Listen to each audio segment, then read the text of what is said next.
people are telling stories, they tend to try memorize them and not miss the punchline or not miss the important bits. And I remember when I started this podcast back in 2018, I was almost over-prepared when I was speaking to guests, and it kind of made you like more rigid in a way and more structured. You didn't forget the important questions you wanted to ask the guest, but you also cancelled out the flow.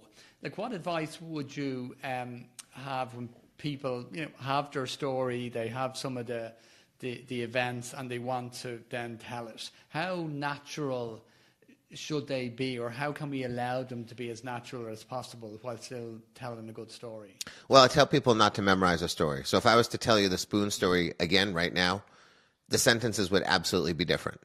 It would be the same story, the same things would happen, but the sentence structure and the word choices would change. They would fluctuate because it's not a memorized story. It's a remembered story, meaning I understand that I have to start behind my school with a leaf pile and Jamie and a spoon, but it comes out a little differently every time.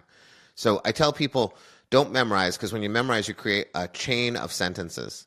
And if one of those links breaks, you're now lost. Memorizers are easy to detect. When I go to a storytelling show, my storytelling friends and I can always tell when someone is over-prepared. It does not feel like they're actually sharing something with us. It feels like they're performing something for us, and that doesn't really feel great. My wife can't stand it, actually. As soon as she detects that someone has memorized or over-prepared, she's out of that story immediately, because it doesn't feel genuine and vulnerable. It just feels rehearsed, like a play in a way. So I tell people, don't memorize. Create an outline if you need to. Create bullets. I often say for visual learners, we use comic book panes, like blank comic book panes. So if your story has 7 scenes, and weirdly a lot of stories tend to have 7 scenes, you take a 7-scene comic book pane, and people will actually draw the scenes in, those really visual learners. Some people will actually get comic book panes, and the size of each pane will match the size of the scene. So a big opening scene and then a short second scene, and that will help them. And they'll draw pictures, or they'll write words. They'll write the transition sentence between the 2 panes. Things like that will help them remember. But ultimately, you don't want people to feel like you were practicing before having dinner with them. You want it to feel like it's being told just for you.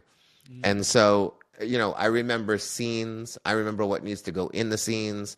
If I forget something in the scene, I will annoyingly backtrack in order to clear that up so that I can proceed with the story, those kinds of things. But that feels normal to people. That's a natural version of storytelling, as opposed to the wooden, artificial, overly prepared story.